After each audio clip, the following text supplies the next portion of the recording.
Good day, viewers, and welcome to today's Sport Rep Show. I'm your host, Limba Mupetami. Let's get into today's hit list.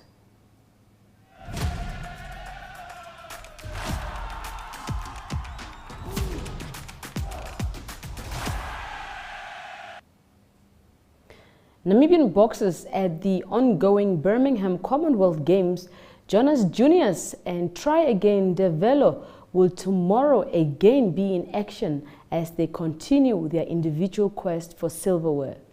Featherweight sensation Ndevelo yesterday dominated all 3 rounds on his way to stoppage victory over Fiji's John Davula. The 23-year-old Namibian will now face India's Hussam Mohammed in the quarterfinals. Meanwhile, seasoned campaigner Junias, who reached the quarterfinals of the lightweight category with a well-earned win over Rashid Williams of the Bahamas, will now face Scotland's Rhys Lynch.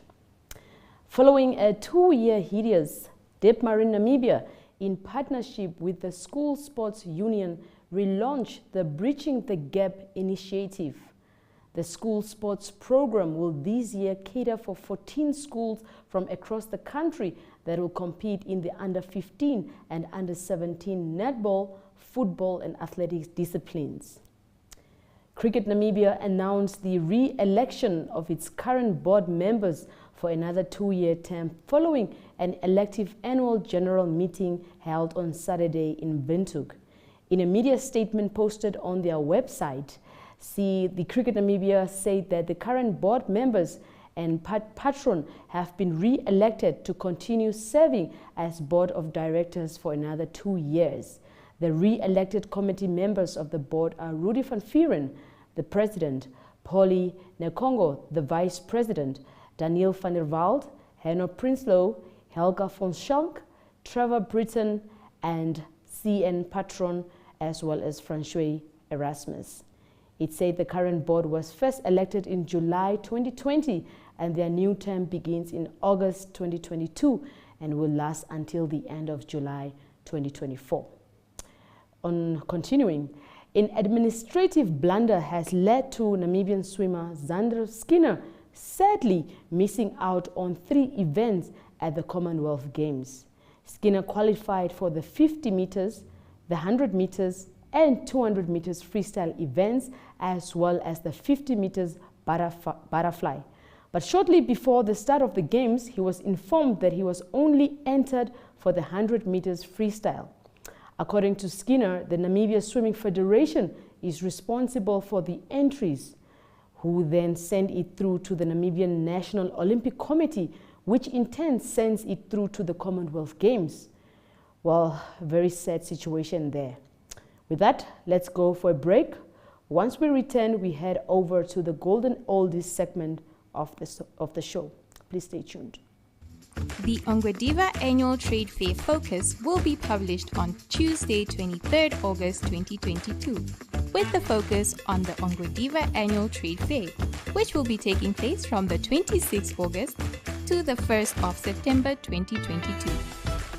With the theme of Gearing for a Smart Economy, the OATF will be focusing on infrastructural, retail, social and economic development, economic activities, education, transport, agriculture, tourism, sport and so much more.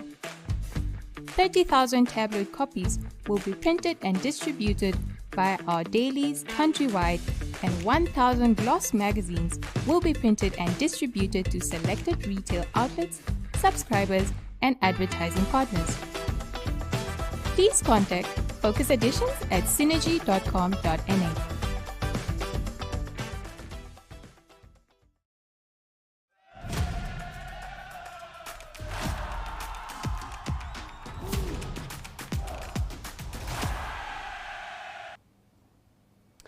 Our golden oldie for today is none other than Rudy Lowe.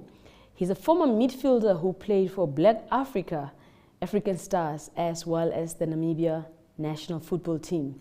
He holds 300 matches in the Namibia Premier League for different clubs, in which he has scored 88 goals to date. Lowe played over 40 matches for the national junior teams in total on all levels and has turned out for the Brave Warriors 5 times and scored 15 goals. Here's a recap interview with him. The former African star, Civics, Black Africa, you can name them all. That is a legend, Rudy Lowe. Welcome to the Sport Rep Show, Rudy. No, it's a pleasure to be here. Okay. Can you just tell us a bit about your football career?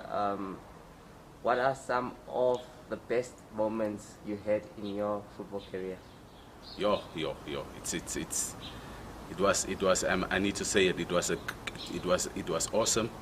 It was an awesome football career that I had.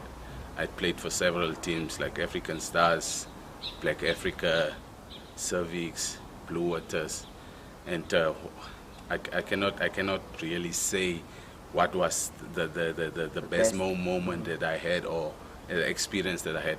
But then there needs to be some special something somewhere, and I will give it to African Stars and Cervix. So you won a few titles in your career. Among what is your favorite game that you played, or maybe that one that you can remember right now, and for which team was it? I played one game coming back from injury. That time I was playing for African Stars. I was injured. I got injured and I was out for 6 weeks. And I had to come back. I had to rush actually my injury because I wanted to play the game, and it was against Orlando Pirates at the Sam Nujoma Stadium. And I even scored the winning goal. It was 2-1, and we won 2-1. And I think that it stands out. That was my best. Would you say that when you were playing, especially in terms of fans, what game were you always eager to play in, especially in your derby days? You know, the thing about the fans is you have the fans like from Cervix, passionate, singing, and you have the Orlando Pirates supporter, the Black Africa supporters, passionate about the club. The Orlando Pirates passionate about the club, and then you come to African Stars. Passion, support is there, the passion is there, everything, you just feel it. The week before, the camping, you just feel it, and it's only one Herero team, and you know how the stadium was packed, and it's packed to capacity, so that was magnificent, and if I can do it again with African Stars, I will. It will be a derby between African Stars, and which team that you played in, that you say that maybe BA Pirates? I will definitely take the two teams, BA and Pirates, because of where I come from. But if I can really single out the one, I will take Black Africa. That was the derby team that I played for African Stars and wish to play always against Black Africa. Black Africa during that. Yeah. Okay. Who are some of the players that you say this guy was hard to play against, especially during your playing days? I really played against top defenders, and I respect them all. And it's gonna be tough to mention one, but like I said before, there must be one. And for me, it was Hartman Dorompa. Hartman, I think he was like a modern footballer these days. He can tackle, he can play from the back, and when going gets tough, he's there. So if I can take one, I will definitely take Hartman Dorompa. Hartman Dorompa, he was quite a tough defender indeed. I know, like you said, you don't want to single out players, but I'm sure there are some of those players you played with that you would always like to have on your team, that a player that would always be there for the players and all that. I know there are many of them, but can you just single out one, maybe that can come up in your mind right now? Sure. The best player that I would like to play with, or that you played with, and again that I will like to play with again is most definitely Quentin Jacobs. Quentin Jacobs, I think I learned so much from him. Most talented footballer that I really will single out in Namibian football. No disrespect to the players out there, but if I can single out my best player that I played with and played against and played in the national team with, would be Quentin Jacobs. Okay, yes, we have spoken much about your club career, a much traveled player indeed. You're one of the few players that have played, gone round circles, especially for the big teams in the Namibia Premier League. You went abroad for a bit, but it was not that long. Do you have any regrets in that? Not really. I went abroad. I played first division in South Africa. I played. I went to Denmark. I was in Denmark, and I think I will no regrets. To be honest with you, no regrets. I think that time the decision making was not there, and the exposure was not really like now. The boys are more exposed to the football agents, and the football vision it's more clear what the bigger clubs want. And those days that we were playing, there was not really like the exposure we wanted. But now the boys have it, and I would really not say that I regret not playing really outside. I had small spells there, here and there, in South Africa, in Denmark a bit, and stuff like that. But no regrets, to be honest. And big ups to boys that like Shalulule, Dion Otto, and the likes playing for the big clubs. I think the exposure is there. And the platform to play for bigger clubs, it's there now. And those days we need to compete with the Colin Benjamins. We need to compete with Rasindara Chukusi, Quentin Jacobs, Colin Benjamin. I can make Congo in Joe. You understand? So that time our level of coming through the ranks, it was a bit tough, you understand. Okay. But we managed, and I'm glad for it. And I can really be happy with myself. At least locally, I did my best. Yes, you did your best. You are one of the best indeed. In terms of national team experience, not much talked about, but I'm sure you had a few stints there with the national team. Are there any moments that you remember that were good with you?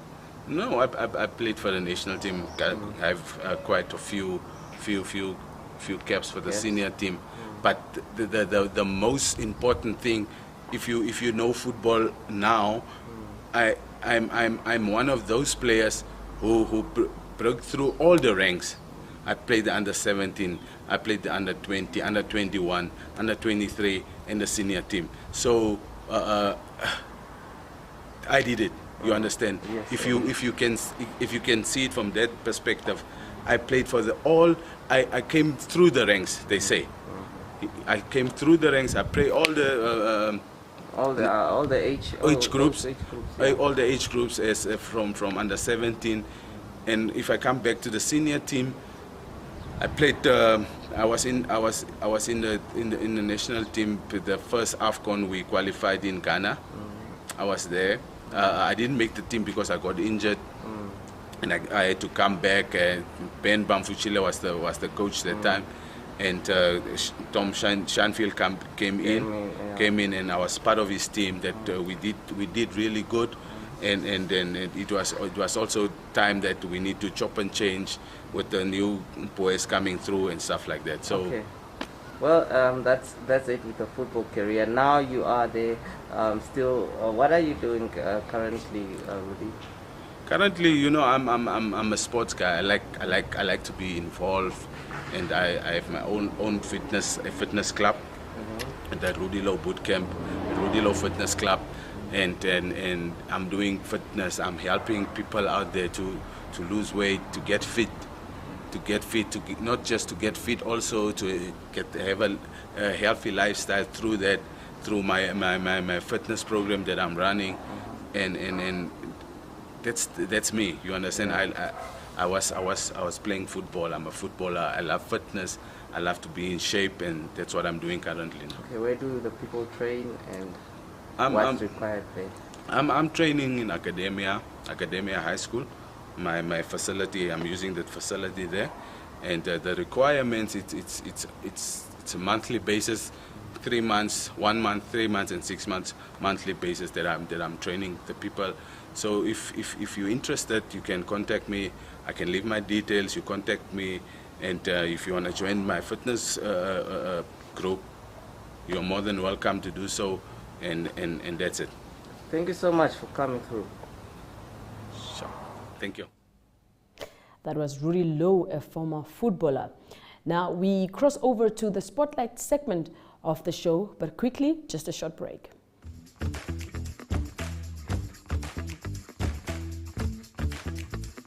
The Talent Tech Focus will be published across our 3 daily publications, Republikein, Namibian Sun, and Algemeine Zeitung, offering nationwide distribution of A3 tabloid copies and additional coverage through a high-gloss tabloid-style magazine.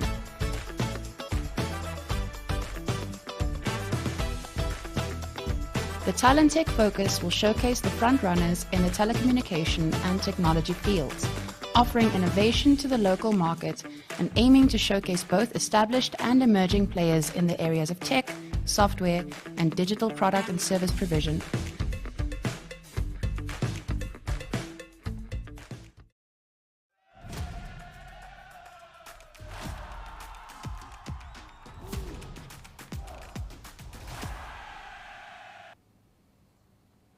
Namibian sprinter Gilbert Hainuca took 3rd place in heat 1 of 5 today at the Commonwealth Games. The race was won by Africa's fastest man, Kenyan Ferdinand Omanyala, followed in 2nd by Emmanuel Eseme of Cameroon.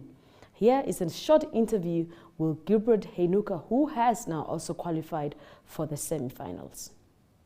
Okay, with us is Gilbert Hainuca. He just finished his 100-meter race. Gilbert, just going through the race, how was the race for you? You finished 3rd, 10:31 or 10:30. How was the race for you? I would say it wasn't the best of the races. The execution was totally wrong. I could feel through the race. But I just hope I qualified for the semi-final and executed much better. Okay, looking at it, you had one of the fastest men in Africa at the moment, and going into the blocks, and before your race somebody was disqualified. Did that also have an effect in your mind that maybe probably if I jump early or jump late, all those things? I didn't really have an effect because I learned my lesson in Mauritius African champ, so I just needed to sit in the blocks and just wait for the gun to go off and run. Okay, so now you are looking forward to, if your time is good enough, to qualify you to the semis. Yeah. But the 200, you still have the 200? No, I just have the 100 left. I didn't prepare for the 200, so it's the 100 meters. So you're only doing the 100, you didn't prepare for the 200? Yes. All right, thank you very much. All right. Well, of course, congratulations to Gilbert, and the hope is that he can also do better in the semi-finals. Now we cross over to a short clip from Namibian coach Hank Botha enjoying the atmosphere at the Commonwealth Games, as well as a short clip as well of Christine Boma gearing for the heats, which are starting on Thursday. Have a look at this. We have just arrived here inside the stadium. In front of us is the discus throw. Ryan Williams will be on the first round, qualifying round, the A round. And then we have Gilbert in the 100 meters. And later on this afternoon, we will be having Retief and Bradley, the para-athletes, in the 100 meters and 400 meters respectively. He spent most of it. Shoot! Come on, push, push, push, push, push, push.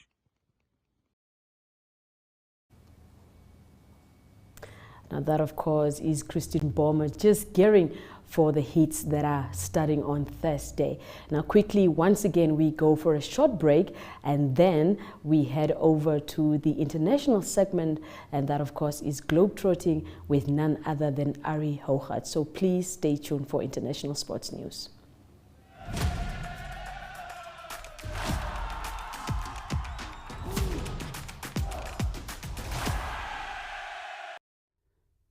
Good day everyone, time for international sports news, and starting off with Commonwealth Games news. It is in the middle of the event at the moment. It is happening in Birmingham in England, and it is the 22nd time that the Commonwealth Games is hosted.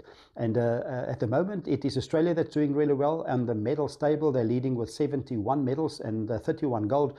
England 54 medals and 21 gold in second place, and New Zealand also doing well, 24 medals, of which 13 is gold. South Africa a bit further down, they've got 5 gold and 12 medals in total in 5th position, and Namibia still in 24th position with 1 bronze. In swimming, talking about Namibia, it was Ronan Vantana that was in action in the 50-meter breaststrokes, and this is what he had to say. With us is Ronan. Congratulations for making it to the semis of the 50 breaststroke. So far, how was the race for you? The race, I really enjoyed it. Especially swimming next to or close to the RMPT world record holder was really exciting. Not like second 25. If I just had more power, I could have gone sub 28, but I'm happy with my time. Okay, looking at it, that it was the first time the Australian and the the English and the South African, they all swam 27:10, and you guys are going into the semi-finals, and there's a lot of 27s so far. Does that motivate you to swim faster? Most definitely. I always feel like swimming in the mornings isn't as fast as the afternoons. I'm pretty excited to see what I can do in the semi-finals. All right, thank you. Yeah, that's Ronan Vantana talking about his experience in swimming against top opposition. Unfortunately, Ronan Vantana couldn't go through to the final. He was knocked out in the semi-final. That was in the 50-meter breaststroke in a time of 28.56 seconds. Staying with swimming, it was Pieter Coetzee of South Africa that got the silver medal. That's in the men's backstroke. That's 50 meters. And Erin Gallagher, she got silver in the women's 50-meter butterfly. Moving on to some netball news. South African netball team, talking about Southern African interests, they lost against Australia. Tough game for them. They lost 74-49. That is in Pool A, and they also earlier lost to Jamaica by 68 points to 49. Malawi was quite competitive against New Zealand. That is in Group B, and the score there was 69-50 in favour of New Zealand. And then another game, England, they were in action also in Group B. They beat Northern Ireland by 71-27. Also, judo news. There's gold medals. Good news for Southern Africa. That was South Africa did well in the judo. First medal since 2014. So it was Jerune Michaela Witboy that won gold. That was in the 48 kilograms for women. And it was Shanae Griesel that won bronze in the 52 kilograms also in the women's division. And now continuing with international sports news, let's go to cycling news. It is in the men's, it is the Tour de Pologne. It is in Poland that it is taking place after all the excitement of the Tour de France. And the stage 3 winner was Sergio Agueto. He came in it's a kind of a slow time. It was 5 hours 25 and 46. They were on the bicycles for quite a long time. Pello Bilbao was in second place in the same time. It was a sprint finish, and Quentin Hermans, he is from the Netherlands, in third position also the same time. At the moment, the general classifications is the same 3 riders, with Sergio Agueto in the lead after 3 stages, 15 hours and 31 minutes, and then just 400ths of a second in second place, it's Pello Bilbao, and the 4th stage will be 179 kilometers.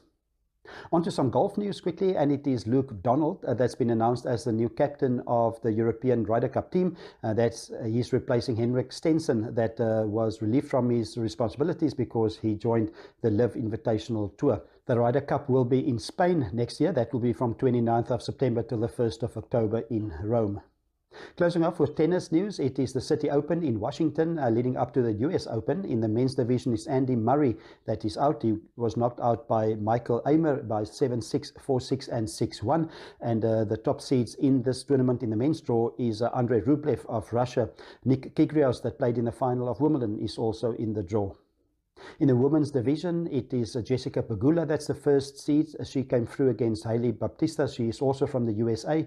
The score there is 6-2 and 6-2. And then Simona Halep, she's the third seed, one of the high-profile players from Romania. She beat Cristina Busca from Spain, and the score 6-3 and 7-5. That's international sports news for today. Hope you have a great sport day, and we talk again tomorrow. Goodbye.